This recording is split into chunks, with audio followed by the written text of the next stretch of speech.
Welcome to Pindar Poetry. We hope you learned something new. You begin by verifying prerequisites and loading a small sample so you can iterate fast. Start the Z-Noise daemon with elevated privileges if needed. This grants access to audio buffers. Once done, point the tool at your 1 GB sample and load config. JSON for baseline settings. You should set Z-Noise mode to real-time for monitoring.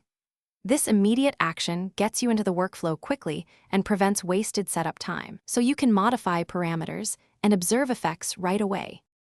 You now focus on the middle of the pipeline where Z-Noise transforms input into useful output.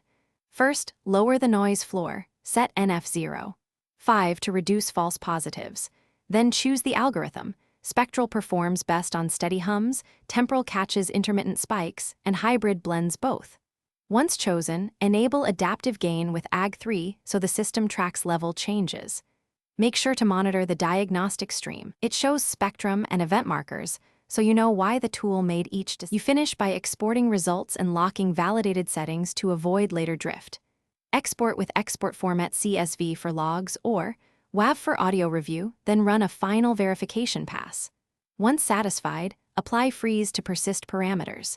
If you encounter artifacts or unexpected residuals, adjust the noise floor down by 0.1 or switch to the hybrid algorithm to balance detection.